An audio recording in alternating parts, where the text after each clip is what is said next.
جس مضمون کا آج کی اس نشست میں انتخاب کیا گیا ہے وہ بڑا اہم مضمون ہے۔ میری اور آپ سب کی ضرورت ہے کہ ہم اللہ کے کسی کامل بندے کی قربت حاصل کریں اور اس کی صحبت میں رہ کے اپنے من کے روگ ختم کریں۔ ہمارے اندر سے بغض، کینے، حسد، نفرتیں، کدورتیں، کیا کچھ بڑا ہے، یہ سینے کتنے لبریز اور گندے ہو گئے، ان کو مصفا کریں، ان کی پاکیزگی اور طہارت کا سامان کریں اور اپنے اندر اجالے اور روشنیاں بھر لیں۔ اب اس سچی طلب کے لیے ہم سفر کرتے ہیں، لوگوں کے پاس جاتے ہیں اور کئی جگہوں سے دھوکہ کھاتے ہیں۔ دھوکہ کھانے کی سب سے بڑی اور اہم وجہ ہے کہ ہمیں اللہ کے بندے کی پہچان نہیں ہے۔ ہم نے خود ساختہ کچھ ضابطے مقرر کر رکھے ہیں اور جن کے ذریعے ہم اور جن ضابطوں کے مطابق ہم لوگ تلاش کرتے ہیں، لیکن وہ تو اس راہ کے مسافر ہی نہیں ہوتے اور ہم پھر بدظن ہو کے بعض بات تو دین سے ہی دور ہٹ جاتے ہیں۔ لیکن اگر طلب سچی ہو تو انسان اس سفر کو پھر بھی جاری رکھتا ہے، اللہ کے نام پہ 100 بار بھی دھوکہ کھائے پھر بھی وہ حق کا مسافر رہتا ہے، اور جو سچا مسافر ہو اس کو ایک دن منزل ضرور نصیب ہوتی ہے۔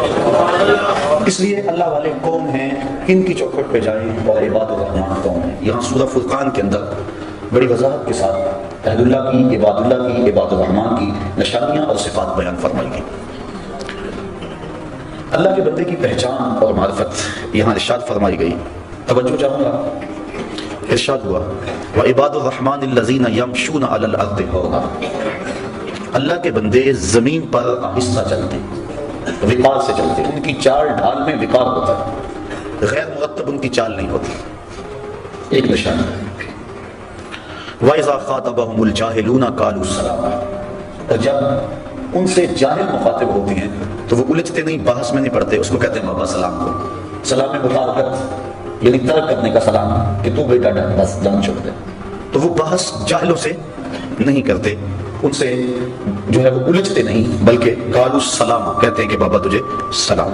دوسری نشان بیان فرمائیں والذین یبیتون لربہم سجدا وقیاما، اور وہ اللہ کے حضور اپنی راتیں کبھی سجدے میں گزارتے ہیں، کبھی قیام میں گزارتے ہیں، ان کی راتیں یوں ہی گزر جاتی ہیں۔ ایک دوسرے مقام پہ فرمایا تتجافا جنوبہم عن المضاجع، ان کی کروٹیں بستروں سے الگ رہتی ہیں، تو وہ راتیں اللہ کی عبادت میں گزارتے ہیں۔ حضرت عبداللہ ابن عباس رضی اللہ تعالیٰ عنہ جو کہ رئیس المفسرین ہیں فرماتے ہیں جس نے عشاء کے بعد 2 یا 2 سے زیادہ رکعتیں پڑھ لی، اللہ تعالیٰ اس کو رات جاگنے والے کا ثواب عطا فرمائے، اور وہ اس آیت کا مصداق ہوگا جو 2 یا 2 سے زائد رکعتیں رات کو نماز عشاء کے بعد پڑھ لیتا ہے۔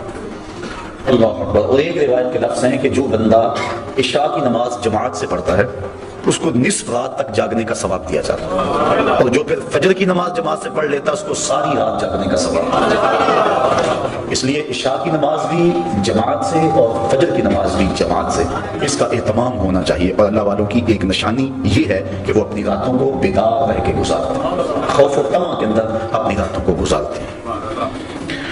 والذین یقولون ربنا اصرف عنا عذاب جہنم، اور وہ کیا کہتے ہیں، اے اللہ ہم سے جہنم کا عذاب پھیر دے۔ راتوں کو عبادت میں گزارنے کے باوجود ان کے خوف اور ان کی خشیت کا عالم یہ ہے کہ پھر بھی عرض کرتے ہیں مالک ہم سے عذاب پھیر دے۔ وہ عبادت کی وجہ سے متکبر اور مغرور نہیں ہو جاتے کہ ہم اتنی عبادت کر رہے ہیں، کہا نہیں، وہ یہ دعا کرتے ہیں والذین یقولون، اور وہ جو عرض کرتے ہیں ربنا اصرف عنا عذاب جہنم، اے اللہ ہم سے عذاب جہنم کو پھیر دے، ہم اس کے سہنے کی سکت نہیں رکھتے، ہمیں یوں ہی معاف کر دے۔ حضرت غوث اعظم شیخ عبد القادر جیلانی رحمۃ اللہ تعالی علیہ اللہ کی بارگاہ میں عرض کرتے ہیں مالک مجھے نابینا اٹھانا قیامت کے دن، تیرے بندوں کے سامنے شرمسار ہوں گا۔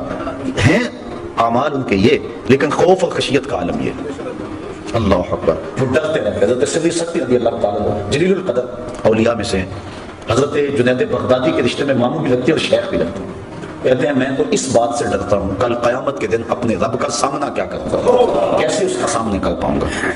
ساری دنیا اس بات سے ڈرتی ہے، لیکن شہر اقبال کے باسی اقبال نے اس سے بھی آگے کی بات کہہ دی۔ اقبال کہتے ہیں لوگ تو کہتے ہیں کہ یا اللہ حضور کی بارگاہ میں عرض کرتے ہیں کہ اپنی قبلی میں مجھے چھپا لیں، میرے عیبوں کو چھپا لیں، قیامت کے دن میرا نامہ اعمال جو ہے وہ جب تلے تو آپ کرم نوازی فرما دیں۔ ساری دنیا یہ کہتی ہے، حضور سے بھی عرض کیا جاتی ہے، دکھڑے سنائے جاتے ہیں کہ میرے عیب اپنی چادر رحمت میں چھپا لیں، لیکن اقبال کی فکر دیکھیے، اس نے کہا کہ مالک ساری زمانے کے سامنے چاہے میرے عیب نشر ہو جائیں لیکن حضور کے سامنے نشر، تو غنی از ہر دو عالم من فقیر روز محشر عذر آئے من عظیم گر تو می بینی حساب ناگزیر از نگاہ مصطفیٰ فن اے اللہ تو غنی ہے اور میں تیرا نیاز مند بندہ، بغیر حساب کے تو مجھے بخش دے تو تجھے کون سا بات لگتا ہے، لیکن اگر میرا حساب لینا ضروری ہی ہوا تو میری گزارش یہ ہے کہ حضور کے سامنے نہ لینا، مجھے حضور رحمت للعالمین سے شرم ہے۔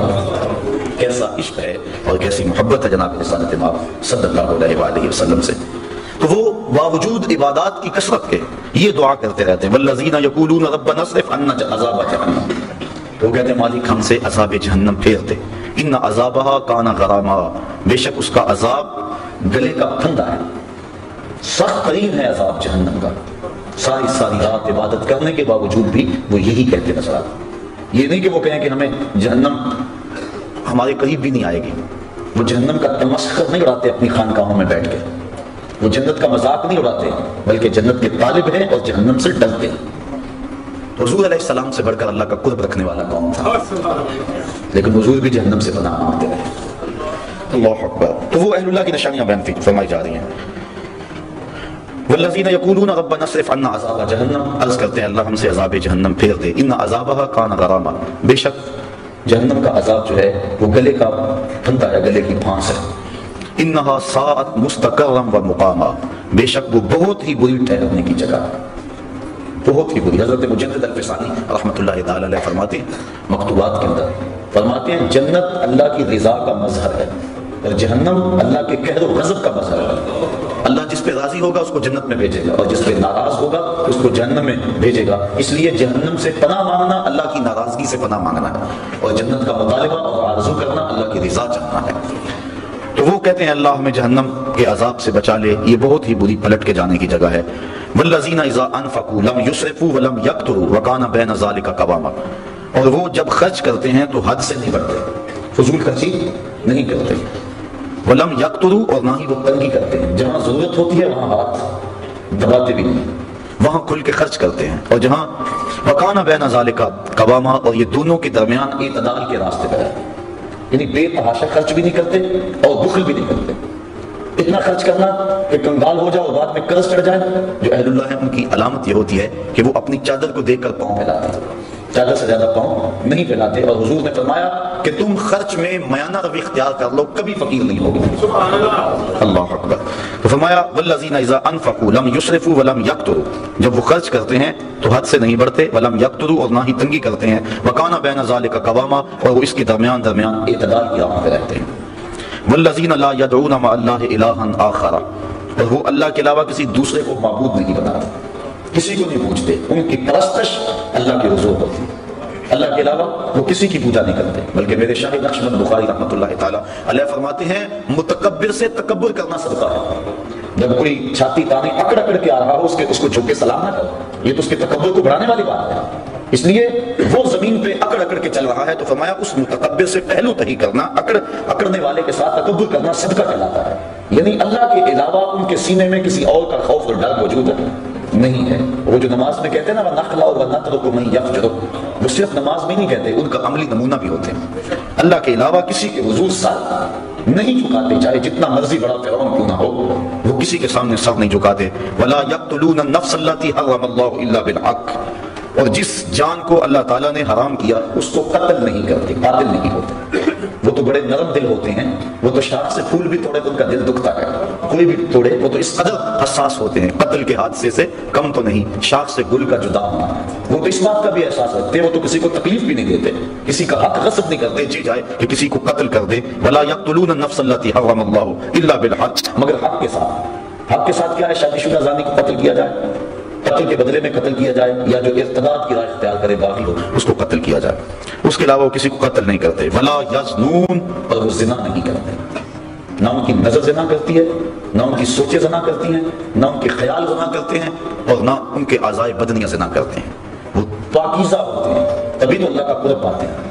اللہ کا قرب وہی پائے گا جو من کا ستھرا ہوگا، اور جس کے من پہ ایسے داغ اور گند لگے ہوں گے وہ اللہ کا قرب کیسے پائے گا؟ اس لیے ان کی نشانی بیان فرما دی، ولا یزنون، اور وہ زنا نہیں کرتے، اس فعل کبھی میں مرتکب نہیں ہوتے۔ اور حدیث میں آتا ہے جب زانی زنا کرتا ہے تو اس سے ایمان نکل جاتا ہے، بدترین فعل ہے، اور قرآن مجید نے اس کو کھلی بے حیائی کہا۔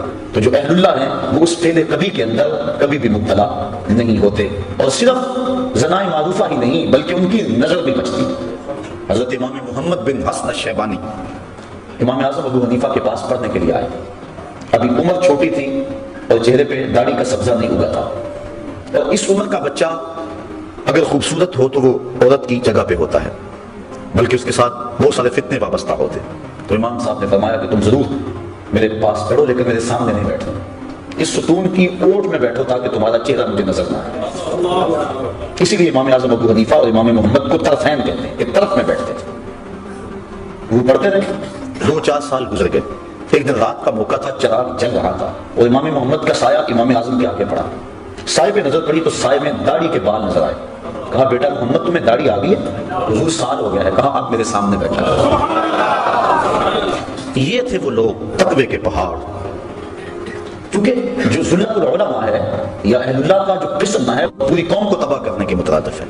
امام صاحب پانی بھرنے گئے نا تو ایک لڑکی پانی کا گڑا سر پہ اٹھایا اور نیچے پھسلن تھی، تو کہا بیٹا ذرا سنبھل کے، اس نے وہی گڑا رکھ دیا۔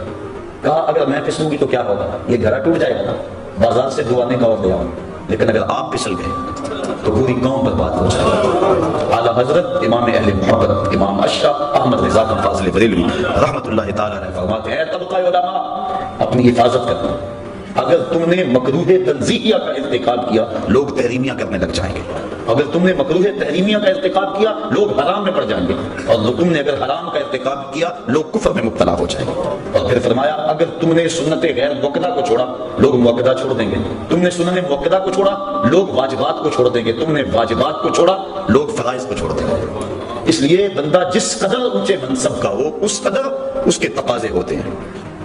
حضرت امام احمد بن حنبل کی بارگاہ میں غالباً ایک خاتون آئی اور اس نے مسئلہ پوچھا کہ حضرت میں اپنے مکان کی چھت پہ رات کے موقع پہ چاند کی چادنی میں سوت کاٹتی ہوں، کبھی کبھی ایسا ہوتا ہے کہ بادشاہ کی سواری گزرتی ہے تو آگے آگے جو شمع اٹھائے چل رہے ہوتے ہیں اس سے روشنی زیادہ ہو جاتی ہے اور وہ میرے سوت پہ بھی پڑتی ہے، کیا بادشاہ کے چراغوں کی روشنی میں مجھے سوت کاٹنا جائز بھی ہے کہ نہیں؟ حضرت امام صاحب فرمانے لگے خاتون پہلے اپنا تعارف کرواؤ، تم کون ہو؟ خاتون کہنے لگی سائل کی ذات نہیں پوچھی جاتی، آپ مجھے مسئلہ بتائیں۔ امام صاحب فرمانے لگے نہیں، سائل کی وجہ سے مسئلے کی نوعیت بھی بدلتی ہے، آپ کو پہلے بتانا ہوگا کہ آپ کون ہیں۔ تو اس خاتون نے بتایا کہ میں حضرت بشر حافی کی ہمشیرہ ہوں۔ کہا تمہارے لیے جائز نہیں ہے۔ تو انسان جتنے اونچے منصب کا ہو لازمی نہیں کہ زنا جیسے فعل کا ارتکاب کرے تو پھر ہی خرابی آئے، اگر نظر بھی بھٹک گئی، اگر خیال بھی بہک گیا، تو جو اس مسجد میں بیٹھا تھا کہ لوگوں کو ارشاد کرتا تھا، لوگوں کو ہدایت دیتا تھا، تو جو اتنے لوگ اس کے پیچھے لگے اس کا کیا بنے؟ اس لیے کہا کہ اللہ والوں کی شان یہ ہے وَلَا يَقْتُلُونَ النَّفْسَ الَّتِي حَرَّمَ اللَّهُ إِلَّا بِالْحَقِّ وَلَا يَزْنُونَ، اور زنا نہیں کرتے، زنا کی ساری صورتیں چاہے وہ آنکھ کا ہو، کان کا ہو، ہاتھوں کا ہو۔ وَمَن يَفْعَلْ ذَلِكَ يَلْقَ أَثَامًا، اور جو یہ کام کرے وہ سزا پائے گا، سخت سزا ہے۔ بلکہ ایک روایت میں آتا ہے کہ قیامت کے دن وہ سخت رسوا کر دیا جائے گا۔ یضاعف له العذاب یوم القیامہ، قیامت کے دن اس کو دگنا عذاب دیا جائے گا، 2 گنا عذاب دیا جائے گا۔ وَيَخْلُدْ فِيهَا مُهَانًا، فِيهِ مُهَانًا، اور ہمیشہ وہ ذلت میں رہے گا، سخت تذلیل اس کی ہوگی۔ إِلَّا مَنْ تَابَ وَآمَنَ وَعَمِلَ عَمَلًا صَالِحًا، ہاں جو توبہ کرے اور ایمان لے آئے اور اچھے عمل کرے، کیونکہ ایمان کے بعد اچھے اعمال توبہ کے شجر کو پانی دیتے ہیں، اگر توبہ کے بعد اچھے اعمال نہ کریں تو وہ بوٹا پھر مرجھا جائے گا۔ بار بار توبہ کی، 2 لفظوں میں توبہ توبہ استغفر اللہ پڑھ لیا، وہ ایسے ہی ہوتا ہے کہ بس کے اندر جا رہے ہیں، سفر کرتے ہیں، آگے ایکسیڈنٹ ہوا، لاشیں بکھری پڑی ہیں، 2 منٹ کے لیے ڈرائیور بھی بند کر دیتا ہے ٹیپ کو، گانے بند کر دیتا ہے، توبہ توبہ ساری بس کرتی ہے، لیکن ابھی آدھا کلومیٹر نہیں گزرتا پھر ٹیپ کا بٹن آن اور پھر سب وہی لچھن ہوتے ہیں۔ یہ توبہ نہیں ہوتی۔ حقیقت التوبہ الندم، توبہ کی حقیقت یہ ہے کہ شرمندگی ہو، دوبارہ عزم کر لے کہ یہ گناہ دوبارہ نہیں کروں گا۔ یہ توبہ تو تمسخر ہے، توبہ کی پھر توبہ کی پھر توبہ کر کے توڑ دی، میری اس توبہ پہ توبہ توبہ توبہ کر اٹھی۔ یہ تو عجیب بات ہے، توبہ یہ ہے کہ عزم مصمم کر لے کہ میں اس کے بعد یہ کام نہیں کروں گا، اور پھر عمل صالح کر کے توبہ کے لگائے ہوئے پودے کو پانی دے گا۔ الا من تاب وآمن وعمل عملا صالحا فاولئک یبدل اللہ سیئاتہم حسنات، اگر کوئی ایسا کر لے اللہ فرماتا ہے ہم نہ تو صرف کہ اس کے گناہوں کو ختم کریں گے بلکہ ان کے گناہوں کو بدل کے نیکیوں میں تبدیل کر دیں گے۔ تو جتنا بڑا گناہگار ہوگا اتنا بڑا نیکوکار ہو جائے گا، اس کے در پہ آ تو جائے۔ اگر کسی محکمے کے اندر کوئی ایسا کام ہو جائے، محکمے کا آفیسر معطل کر دے یا کوئی اور ایسی سزا دے دے تو بعد میں وہ معاف بھی کرتے، لیکن ریکارڈ تو خراب ہو جاتا ہے نا، ترقی تو رک جاتی ہے کہ اتنا کچھ اس کے رجسٹر کے اندر، اس کی فائل کے اندر لکھ دیا گیا ہے، لیکن اللہ تعالیٰ اس فائل کو کتنی عزت دیتا ہے۔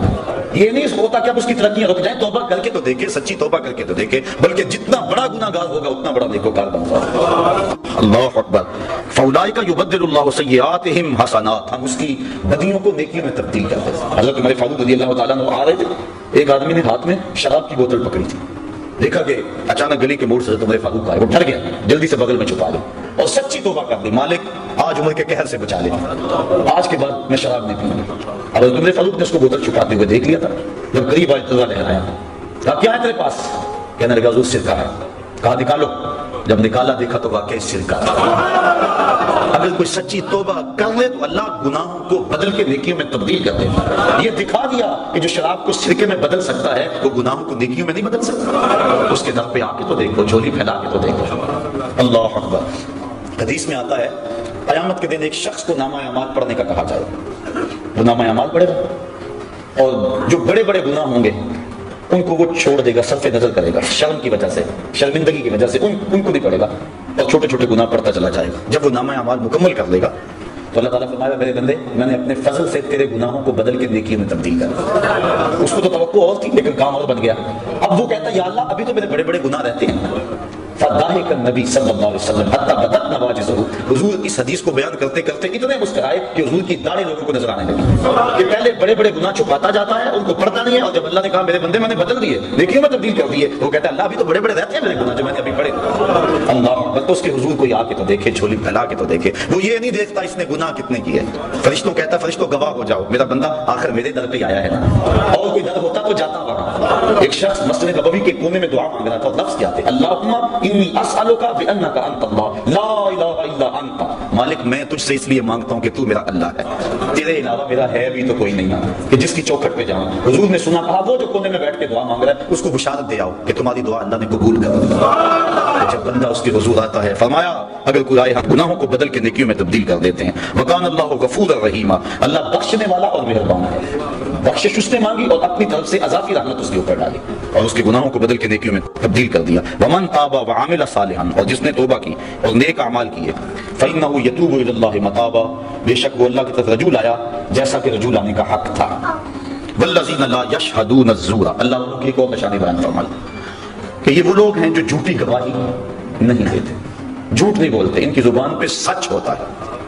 اللہ اکبر۔ وَإِذَا مَرُّوا بِاللَّغْوِ مَرُّوا كِرَامًا، اور جب کسی بےہودہ جگہ سے گزرتے ہیں تو اپنی عزت سنبھال کے گزر جاتے ہیں، کسی بری جگہ پہ ٹھہرتے بھی نہیں۔ حضور علیہ السلام نے فرمایا تہمت کی جگہوں سے بچو، اپنی آبرو کی حفاظت کرتے ہیں، کسی ایسی جگہ پہ رکتے بھی نہیں۔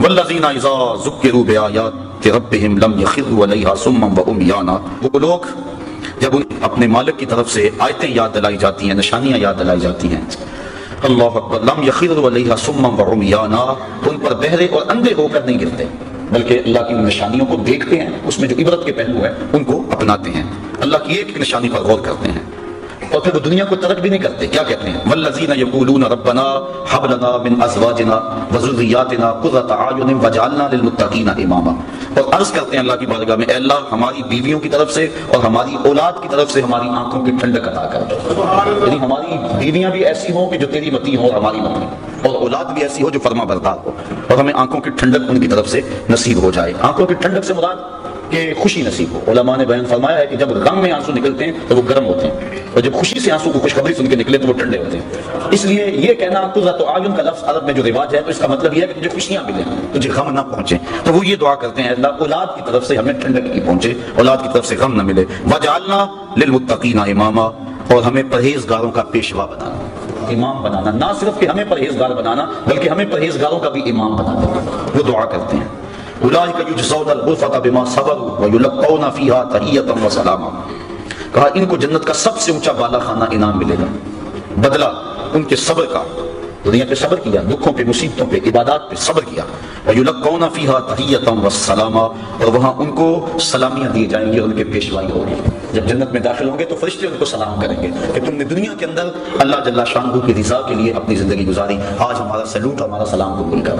تو قرآن مجید نے یہ ان لوگوں کی نشانیاں بیان کی جو اللہ والے ہیں۔ اب دیکھیں ہم کس طرح کا ذہن بنایا کرتے ہیں اللہ والا کون ہوتا ہے. اب اللہ تعالیٰ نے قرآن مجید کے اندر جو ہے اللہ والوں کی نشانیاں بیان کی. ان کی چال بھی وقار والی ہوتی ہے, ان کا لباس بھی وقار والا ہوتا ہے, ان کا اٹھنا بھی, بیٹھنا بھی, گزرنا بھی, چلنا بھی, اور ان کی دعائیں اور التجائیں اللہ کے حضور دیکھ لیں.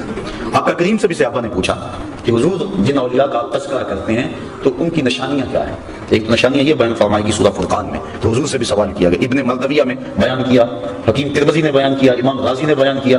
حضور علیہ السلام سے پوچھا گیا کہ حضور ہم اہل اللہ کو اگر تلاش کرنا چاہیں تو ان کی نشانی کیا ہے؟ فرمایا اذا رؤوا ذکر اللہ, اللہ والوں کی نشانی یہ ہے جب ان کے پاس بیٹھو انہیں دیکھو تمہیں خدا یاد آ جائے, ان کو دیکھ کر خدا کی یاد آ جائے, یعنی دین کی طرف تمہاری رغبت پیدا ہونے لگے اور برائیوں سے تمہیں نفرت ہونے لگے. جس شخص کی صحبت میں تمہیں دنیا سے دوری اور آخرت کی قربت اور اللہ رسول کا پیار نصیب ہونے لگے, سمجھ لو اس کا سینہ ولایت کے نور سے منور ہے.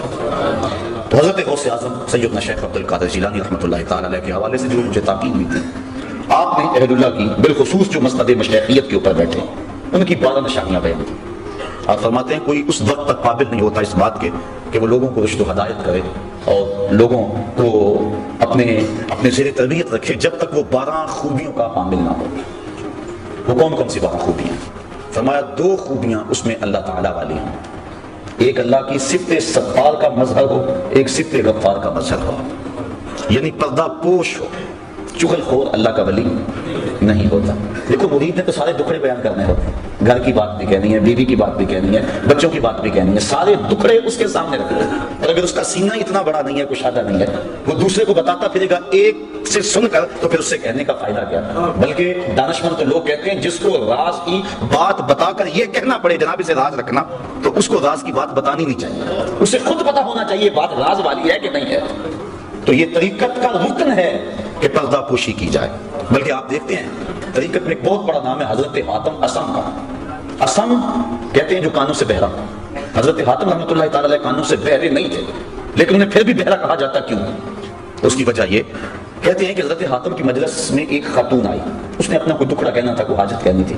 دوران گفتگو اس کی ری خارج ہوگی, ہوا خارج ہو گئی. اس کو بڑی شرمندگی ہوئی کہ اتنے بڑے بزرگ اور میری ہوا خارج ہوئی, تو وہ شرم میں ڈوبی جا رہی تھی. حضرت حاتم اس کی خفت مٹانے کے لیے یوں کان پہ ہاتھ رکھ کے کہتے ہیں ذرا اونچی بولو. اس کو تاثر یوں دیا کہ میں بہرا ہوں اور میں نے وہ نہیں سنا جس سے تجھے شرمندگی ہو. پھر جب تک زندہ رہے بہرے بنے رہے کہ اس عورت کو جب بھی پتا چلے گا اسے شرمندگی ہو. یہ تھا فقر, یہ تھی درویشی, اور یہ تھے اللہ والوں کے اخلاق. آج تو چغلیاں کرتے پھرتے ہیں, مسند ارشاد پہ پڑا چکا. اللہ کی صفت ستار کا مظہر ہو. دوسری خوبی اللہ کی صفت غفار کا مظہر, بخش دینے والا, دل میں گرا باندھنے والا. چونکہ دوران سلوک سالک سے بڑا غصہ زد ہوتا ہے, وہ بیچارہ زیر تربیت ہوتا ہے, اس کی کسی بات کو دل پہ لگا لے اور گرا باندھ لے تو پھر کیسے تربیت ہوگی؟ تو اللہ کی صفت غفار کا مظہر ہو, معاف کر دینے والا, جس کا وہ معاف کر دیتا ہے. 2 صفتیں اس میں حضور نبی رحمت صلی اللہ علیہ وسلم والی ہیں. ایک رفیق ہو, دوسرا شفیق ہو. رفاقت کے حق کو جانتا ہو اور شفقت کا پیکر, تنگ دل نہ ہو. اللہ تعالیٰ نے اپنے محبوب کے بارے میں فرمایا لو کنتا فظا غلیظ القلب لانفضوا من حولک. محبوب آپ اگر تو شروع ہوتے, تنگ مزاج ہوتے, ماتھے پہ تیوریاں لانے والے ہوتے, اتنے لوگ تیرے گرد جمع تو نہ ہوتے. یہ تو تیرے خلق کی بات ہے کہ اتنے لوگ تیری راہوں کے مسافر بنے. شفیق کو شفقت کرنے والا, اپنے سالکین سے, مریدین سے, ان سے جو ہے وہ چڑ نہ کھا جائے, جلدی اکتا نہ جائے. آنے والے تو آتے ہیں, ان کے دکھڑے سنانے ہوتے ہیں, جلدی جلدی دروازے بند نہ کر لیں بلکہ سنیں ان کے دکھ. آقا کریم صلی اللہ علیہ وسلم تشریف فرما تھے, ایک بڑھی آئی, اس نے حضور کو اشارہ کر کے بلایا. آقا کریم دروازے پہ بات سننے کے لیے چلے گئے. حضرت عمر فاروق کہتے ہیں ہمیں بڑا عجیب لگا لیکن کہہ کچھ نہ سکے کہ حضور خود گئے. کہا کہو کیا کہا؟ کہنا ہے. کہا میں نے آپ سے کوئی باتیں کرنی. کہا کرو. کہا یہاں نہیں کرنی. کہاں کرنی ہے؟ مسجد نبوی سے بات کھلی جگہ تھی. کہا وہاں کرنی. آقا کریم وہاں چلے گئے. وہ سنا رہی ہے, حضور سن رہے ہیں. 1 گھنٹہ 2 گھنٹے گھنٹے لگ گئے. حضرت عمر فاروق کہتے ہیں کہہ کچھ نہیں سکتے تھے کہ حضور سن رہے ہیں, لیکن غصہ بڑھا رہا ہے کہ نازک بدن, کڑکتی دھوپ, بے تکی باتیں. جب وہ تھک ہار کے خود جانے لگی تو ہم نے عرض کی بندہ نواز, اس عورت کا توازن عقلی ٹھیک نہیں ہے, اور پورے مدینے میں کوئی شخص اس کی بات سننے کو تیار نہیں. لوگ اس کو دیکھ کے راستہ بدل لیتے ہیں. جس کے پاس کھڑی ہو جاتی ہے پھر اتنی باتیں اس کے پاس کہ جان نہیں چھوڑتی. تو آپ کا وقت بھی قیمتی, بدن بھی نازک, مقصد زندگی کا ایک لمحہ.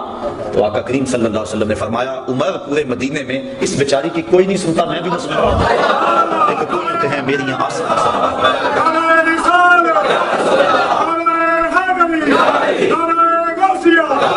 یہ جو دھکے دیتے پھرتے نا مریدوں کو، پیچھے ہٹ جاؤ پیچھے ہٹ جاؤ، پیر صاحب کا مزاج بڑا نازک ہے، پیچھے ہٹ جاؤ، وہ کیسا پیر ہے جو مرید کو کے ٹکڑے بھی نہیں سن سکتا، اس کو دلدار مان لیا جو دل بھر ہی نہیں ہے، اس کو دل دے دیا جو دل کی کیفیت ہی نہیں جانتا۔ فلک نے بخشی ہے ان کو خواجگی جو جانتے نہیں روش بندہ پروری کیا ہے۔ جس کو دل دینا ہے پہلے دیکھو تو صحیح دلدار بھی ہے کہ نہیں، تمہارے دکھڑے بھی نہیں سنتا، حال تو اس نے بعد میں کرنے، دکھڑے سنے تو صحیح، تمہاری ڈھارس تو بندائے۔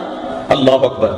تو شفیق ہو رفیق ہو، کتنی شفقت، سنیے حضور ارشاد فرماتے ہیں لو تدخلوا شوقۃ فی رجل احدکم لوجدت علمها، میرے امتی تیرے پاؤں میں کانٹا چبھے نا تو اس کی تکلیف مجھے ہوتی ہے۔ اگر پیر مرید سے اتنی ہمدردی نہیں رکھتا تو پھر نظام خانقاہی سوائے کاروبار کے اور کچھ نہیں۔ یہ ہمدردی ہو، شفیق بھی ہو رفیق بھی ہو۔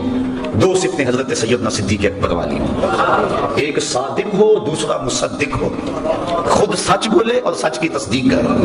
حضور علیہ السلام سے پوچھا گیا کہ حضور مومن بزدل ہوتا ہے؟ فرمایا نہیں، مومن بہادر ہوتا ہے، لیکن ہو سکتا ہے کبھی بزدلی کر جائے۔ اس طرح پوچھا گیا حضور مومن کنجوس ہو سکتا ہے؟ فرمایا نہیں، کنجوس نہیں ہوتا، مومن سخی ہوتا ہے، لیکن ہو سکتا ہے کبھی اس سے بخل ہو جائے۔ پھر پوچھا حضور مومن جھوٹا ہو سکتا ہے؟ فرمایا نہیں، جھوٹا نہیں ہو سکتا۔ اور یہاں بھی نشانی آپ نے پڑھی کہ وہ جھوٹی گواہی اللہ والا نہیں دیتا چاہے قیامت آ جائے، یہی تو اس کا کمال ہے۔ تو کہا ایک صادق ہو دوسرا مصدق ہو، دو خوبیاں اس میں حضرت عمر فاروق والی، ایک امر بالمعروف کرے دوسرا نہی عن المنکر کرے۔ یہ نہیں ہے کہ مرید ناراض ہو جائے گا اگر اس کو حق کی بات بتائی، وہ پھر پیر تو وہ ہوا جو مرید ہے، یہ پیر تو ہوا ہی نا، مرید تو وہ یہ بن گیا، وہ پیر بن گیا۔ اس کا حق ہے کہ وہ ہر لمحے میں امر بالمعروف اور نہی عن المنکر کے فریضے سے کبھی بھی غافل نہ ہو۔ حضرت عمر فاروق رضی اللہ تعالیٰ عنہ کے حوالے سے، کیونکہ حضرت غوث پاک بیان فرماتے ہیں، کیونکہ آپ اس حوالے سے ایک امتیازی نام امر بالمعروف اور نہی عن المنکر کے حوالے سے، جب لولو فیروز نے آپ کے اوپر حملہ کیا اور زہر میں بھجا ہوا خنجر آپ کے جسم میں پیوست ہو گیا، زندگی اور موت کی کشمکش تھی، تو ایک انصاری نوجوان آپ کا حال پوچھنے آیا، اس وقت بس سانسیں ٹوٹ رہی تھی۔ اس نے کہا حضور کیا حال ہے؟ تو آپ کی نظر اس کے ٹخنوں پہ پڑ گئی، اس کا تہ بند لٹک رہا تھا اور اس کے ٹخنے جو ہیں وہ تہ بند میں ڈھمپے ہوئے تھے۔ آپ فرمایا میرا حال تو صحیح ہے، لیکن اے نوجوان اگر تو اس شلوار کو اس تہ بند کو ٹخنوں سے اوپر کر لے، ایک تو تیرے کپڑے بھی پاک رہیں گے، دوسرا رب بھی راضی رہے گا۔ آپ دیکھو کیا حالت ہے، اور امر بالمعروف اور نہی عن المنکر۔ حضرت مجدد الفسانی رحمۃ اللہ تعالی علیہ فرماتے ہیں مکتوبات میں کہ مرید نے شریعت اپنے پیر کے عمل سے سیکھنی ہے، اس لیے کہ اس کا عمل خود شریعت کے مطابق نہیں ہوگا تو پھر کس طرح لوگوں کو راہ ہدایت دے گا۔ اس نے امر بالمعروف اور نہی عن المنکر، یہ دو خوبیاں حضرت سیدنا عمر فاروق والی۔ پھر فرمایا دو خوبیاں حضرت عثمان غنی والی، رات کو عبادت کرے صبح اٹھ کے سخاوت کرے، اور اسی کو بیان ہو چکی یبیتون لربہم سجدا وقیاما، اللہ کے حضور راتوں کو کبھی سجدے میں گزارتے ہیں کبھی قیام میں گزارتے ہیں، ان کی راتیں یوں ہی گزر جاتی ہیں، اللہ اکبر، بلکہ راتیں مختصر پڑ جاتی ہیں۔ حضرت سیدہ فاطمہ الزہرا رضی اللہ تعالی عنہا ایک دن عرض کرتی ہے مالک تیری راتیں اتنی چھوٹی ہیں کہ تیری بندی کا ذوق بندگی ہی پورا نہیں ہوتا، ابھی میں سجدے میں سر رکھتی ہوں تو رات ختم ہو جاتی ہے، ایک رات اتنی لمبی کر دے تیری بندی جی بھر کے سجدہ تو کر دے۔ یہ ہیں وہ لوگ۔ تو کہا ایک رات کو عبادت کرنے والا ہو، صبح اٹھ کے سخاوت کرنے والا۔ سخاوت کا صرف تعلق مال سے نہیں ہے، سخاوت بدل است نہ بمال، بزرگی بعقل است نہ بسال، بزرگی عقل سے ہوتی ہے سالوں سے نہیں ہوتی، اور سخاوت دل سے ہوتی ہے مال سے۔ کمینے دل والا اللہ کا ولی وہ تو بانٹنے والا ہوتا ہے، فقیر کا مزاج ہوتا ہے کہ لوگ اس کے در سے خیرات لیتے رہیں، جسم کی قوت بھی حاصل کریں روح کی قوت بھی حاصل کریں۔ بابا بلے شاہ فرماتے ہیں نا اٹھ کھڑکے دکڑ وجے تتا ہوئے چلا، آن فقیر کھا کھا جامن راضی ہوئے گلا۔ فقیر کی اس میں خوشی ہوتی ہے کہ کوئی آئے اور اس کی چوکھٹ سے شراب ہوتا رہے۔ کہا دو خوبیاں اس میں حضرت سیدنا علی المرتضی رضی اللہ تعالی عنہ، ایک عالم ہو دوسرا بہادر ہو۔ جاہل تو اللہ کا قرب کیسے پائے گا؟ حضرت جنید بغدادی فرماتے ہیں من تزہد بغیر علم فقد مات فی الکفر، جو علم کے بغیر زہد کرتا ہے اس کے کفر میں مرنے کا اندیشہ ہے۔ اسی کا ترجمہ سلطان باور رحمہ نے کیا، علم باج جو کرے فقیری کافر مرے دیوانہ ملک، وہ غفلت کے اس کے پردے نہیں کھل سکتے، چونکہ علم نور ہے اور انسان کو سب سے پہلا سبق علم کا پڑھایا گیا، سب سے پہلی وحی علم کی نازل ہوئی۔ اور آقا کریم فرمایا فضل العالم علی العابد کفضلی علی ادناکم، عالم کی فضیلت تہجد گزار پر ایسے ہے جس طرح تم میں سے ایک عام آدمی پر میری فضیلت ہے۔ کتنی بڑی بات ہے۔ اور ایک حدیث کے لفظ ہیں کہ فضل العالم علی العابد کفضل القمر لیلۃ البدر علی سائر الکواکب، عالم کی فضیلت عابد پر اس طرح ہے جس طرح 14ویں رات کے چمکتے ہوئے چاند کی فضیلت ستاروں پہ ہوتی ہے۔ تو ایک عالم، حضرت غوث اعظم سے بھی کسی نے پوچھا کہ حضرت آپ اس مرتبہ کتبیت پہ کیسے پہنچے؟ تو فرمایا درست العلم حتی صرت کتبہ، کہ میں نے علم پڑھا یہاں تک اس درجے پہ فائز البرام ہو گیا۔ اور دوسرا بہادر ہو، بزدل اللہ کا ولی، کیونکہ جو توحید کے آغوش میں آباد ہوتا ہے وہ لا خوف علیہم ولا هم یحزنون کے زمرے میں آ جاتا ہے، تو وہ کمزور اور بزدل کیسے ہو سکتا؟ علماء حق کہنے سے وہ کبھی بھی گریز نہیں کرتا، چاہے شہنشاہ وقت بھی سامنے کھڑا ہو۔ حضرت غوث اعظم سید شیخ عبد القادر جیلانی رحمۃ اللہ تعالی علیہ کی خدمت میں مستنجد باللہ حاضر ہوا۔ ملا علی قاری نے نزہۃ الخاطر الفاتر فی مناقب شیخ عبد القادر کے اندر اس واقعہ کو لکھا۔ اس نے 2 اشرفیوں کی تھیلیاں بطور ہدیہ بطور نذرانہ پیش کی۔ حضرت غوث اعظم نے اس نذرانے کو قبول کرنے سے انکار کر دیا۔ لازمی نہیں ہے کہ ہر مرید کے نذرانے کو قبول بھی کیا جائے، شیخ کی ذمہ داری ہے اس کو چھڑکے میاں یہ ڈبل شاہ تو پیسے نہیں ہو کے آئے، یہ جو نذرانہ مجھے دے رہا ہے یہ کہاں سے آئے گا؟ یہ سود کا مال تو نہیں ہے، یہ لوگوں کا غریبوں کا خون تو نہیں نچوڑا ہوا؟ کہا تیرا نذرانہ میں وصول نہیں کروں گا۔ کہا حضور کیوں؟ کہا غریبوں کا خون نچوڑ کے مجھے نذرانہ دینے آ گئے؟ کہا نہیں حضور یہ میرا مال ہے۔ آپ نے اس کے ہاتھ سے تھیلی لی اور اس کو یوں تاؤ دیا، تازہ قطرے ٹپکنے لگے۔ کہا اگر مجھے قرابت رسول کا لحاظ نہ ہو، چونکہ یہ جو عباسی خلافات حضرت عباس بن عبد المطلب رضی اللہ تعالیٰ عنہ کی اولاد سے اور حضور کے چچا لگتے تھے، اس لیے حضور سے قربت تھی اور یہ ان کی اولاد ہے۔ کہا اگر مجھے قرابت رسول کا لحاظ نہ ہو تو میں اس تھیلی کو نچوڑتا جاؤں، خون نکلتا جائے یہاں تک کہ تیرے محلوں کے دروازوں تک پہنچ جائے۔ اللہ اکبر۔ تو یہ بات سمجھ میں آ گئی کہ یہ نہیں ہر ایک سے نذرانہ قبول کر لے، پھر سارے ایسے بھی تو نہیں ہوتے کہ جن سے نذرانہ لیا جائے، کوئی ایسے بھی تو ہوتے ہیں جن کو دیا جائے۔ یہ جو تصوف کے اندر نذرانے کا تصور ہے، میں اس پہ بڑا غور کرتا رہا ہوں کہ یہ کیا ہے، اور میں نے تصوف کی کتب اور بزرگوں کی جو مجھے صحبت نصیب ہوئی اس سے جو میں سمجھا ہوں وہ یہ ہے کہ نذرانے کا تصور جو صوفیاء دیتے ہیں اس کا مطلب یہ ہے کہ جو شیخ ہوتا ہے وہ ایک ماں کی حیثیت ہوتی ہے، اور اس کے کچھ غریب مرید ہوتے ہیں، کچھ امیر ہوتے ہیں، عزت دار ہوتے ہیں جو کسی کے سامنے دکھڑا بیان نہیں کرتے، پیر کو انہوں نے بتایا ہوتا ہے دعا کے رنگ میں کہ میرے لیے دعا کرتے۔ اب تصور نذرانے کا یہ ہے کہ امیروں سے لے اور غریبوں کو دے، یہ نہیں ہے کہ غریبوں سے بھی چھینتا چلا جائے، وہ تو بیچارہ پہلے پریشان ہے۔ حضرت علامہ اقبال علامہ کا بڑا معروف واقعہ ہے کہ آپ جب مکلوڑ روڈ پہ ہوتے تھے تو وہاں ایک پیر صاحب اس دور کے آپ کو ملنے کے لیے آئے، ان کا ایک مرید تھا قلعہ گجر سنگھ لاہور میں۔ اس کو جب پتا چلا کہ میرے پیر علامہ صاحب کے مہمان بنے ہوئے ہیں تو وہ سفر کرتا ہوا علامہ صاحب کے پاس پہنچا اور اپنے پیر صاحب سے عرض کی کہ حضور 100 روپیہ قرض ہے۔ اس وقت جو ہے 100 روپیہ بڑی اہمیت کا حامل تھا، اور بیٹی کی شادی بھی مانگ رہے ہیں جن کے ساتھ رشتہ کیا ہوا ہے، اور مقروض بھی ہوں، بڑا پریشان ہوں، آپ کا سنا حاضر ہوا، آپ دعا فرما دیں۔ انہوں نے دعا فرما دی، مرید کو اجازت دے دی، وہ جانے لگا، اس نے جیب میں ہاتھ ڈالا، 10 روپے کا نوٹ نکالا اور پیر صاحب کو نظر پیش کی۔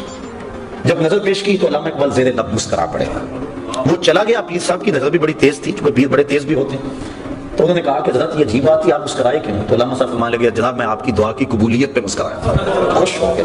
کہا وہ کیسے؟ میری دعا کی قبولیت کیسے ہوگی اسی وقت؟ کہا حضرت جب دعا نہیں کی تھی 100 روپے کا مقروض تھا، اور جب آپ نے دعا کر دی تو 110 کا مقروض ہوگا۔ وہ بیچارہ تو ضرورت مند ہے اور دکھڑا سنا رہا ہے، بلکہ میں تو کہا کرتا ہوں کہ 2-3 مرتبہ جو آ کے دعا کا کہے اور کہے جناب قرض نہیں اترتا، وظیفہ بتاؤ، کوئی تعویذ لکھ دو، اگر پیر صاحب ثروت ہو تو اسے خود ہی خیال ہونا چاہیے کہ جو بار بار کہہ رہا ہے اس کا مطلب کیا ہے۔ سارے مانگنے والے سائل جو ہیں وہ ایک جیسے تو نہیں ہوتے، ہستی پلکوں کے نیچے غم بھی پلتے ہیں، مگر کون دیکھتا ہے اتنی گہرائی میں۔ حضرت ابو ہریرہ رضی اللہ تعالیٰ عنہ فرماتے ہیں مجھے سخت بھوک لگی اور حد ہوگی بھوک سے، میں آ کے ایک جگہ پہ بیٹھ گیا کہ یہاں سے کوئی گزرے گا اور میری حالت دیکھے گا اور مجھے کھانا دے دے گا، مانگنا تو میں نے ہے نہیں۔ حضرت ابو بکر صدیق گزرے، میں نے ایک آیت کے بارے میں پوچھا، انہوں نے بتا دیا اور چلے گئے، میں نے کہا میرا مسئلہ تو حل نہ ہوا۔ پھر حضرت عمر فاروق آئے، میں نے پھر ایک قرآن آیت کے بارے میں پوچھا، انہوں نے بتایا اور چل دیے۔ پھر دل و قلب و نگاہ کا مرشد ولی آ گیا۔ میں نے حضور سے مسئلہ پوچھا، آقا کریم نے دیکھا اور مسکرا کے کہنے لگے ابو ہریرہ بھوک لگی؟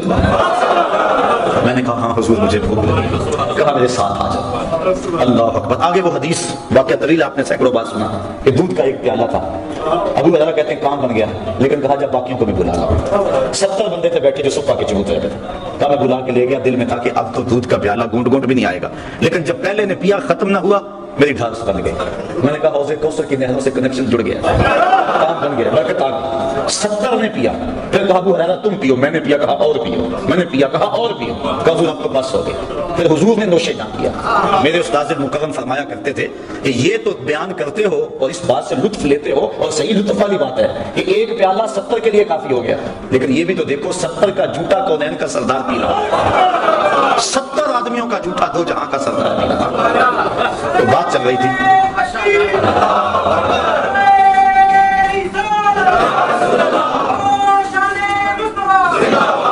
علامہ اقبال نے کہا میں اس بات پہ ہنسا ہوں کہ آپ کی دعا قبول ہو گئی۔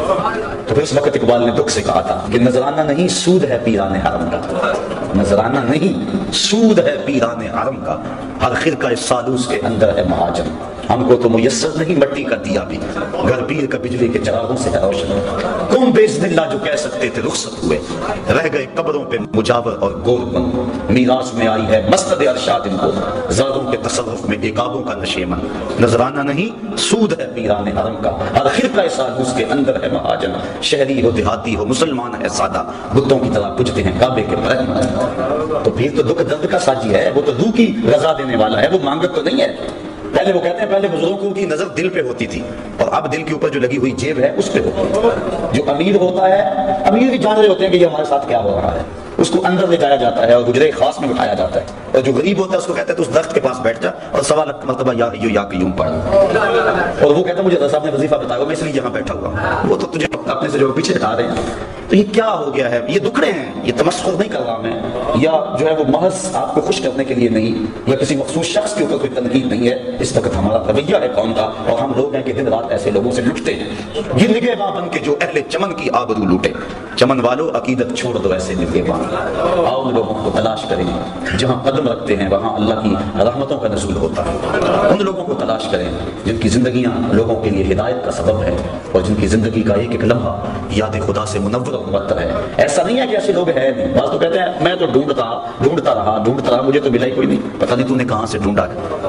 اللہ اکبر، بستے ہیں یہاں کچھ ایسے پراگندہ تباہ لوگ بھی، افسوس کہ تمہیں میر سے صحبت نہیں ہے، جن سے مل کر زندگی سے عشق ہو جائے وہ لوگ آپ نے شاید نہ دیکھے ہوں مگر ایسے بھی ہیں۔ ہم نے کپڑا لینا ہو تو ہمیں پتہ ہے فلاں دکان سے صحیح ملتا ہے، سارا شہر چھوڑ کے وہاں جاتے ہیں کہ نہیں؟ تو یہ بھی روح کی غذا ہے، یہ بھی ڈھونڈو، گلی گلی موجود ہے، گھر گھر جو ہے وہ چراغ چل رہے ہیں۔ حضور کی امت اولیاء سے کبھی بھی خالی نہیں ہوگی، تا کہ خاتم الاولیاء امام مہدی تشریف لائیں، لیکن ان حقیقی لوگوں تک پہنچنے کے لیے ہمیں اس معیار کو سمجھنا ہوگا جو قرآن و حدیث اور ولیوں کے امام حضرت غوث اعظم کی تعلیمات کے حوالے سے میں نے آپ کے سامنے رکھ دیا۔ اللہ تعالیٰ مجھے آپ کو اپنی راہ کا مسافر رکھے۔ تیسرا سال درس قرآن کا مکمل ہونے پہ اور چوتھا سال درس قرآن کا شروع ہونے پہ میں آپ کو مبارکباد پیش کرتا ہوں۔ پچھلے درس قرآن کا موضوع جو ہے وہ حضور کی اطاعت کے حوالے سے تھا، اور یہاں بھی اور مختلف جتنے بھی شہر تھے تقریباً میں نے اسی موضوع پہ جو ہے وہ درس قرآن میلاد کا موسم بھی تھا پیش کیا۔ مجھے اطلاعات مختلف شہروں سے ملی ہیں کہ کتنے لوگ ہیں کہ جن کے چہروں پہ حضور کی سنت کا نور سج گیا۔ میں تو آپ میں سے بھی یہاں بھی کچھ لوگ موجود ہیں، میں ان کو مبارکباد بصری میں قلب دیتا ہوں۔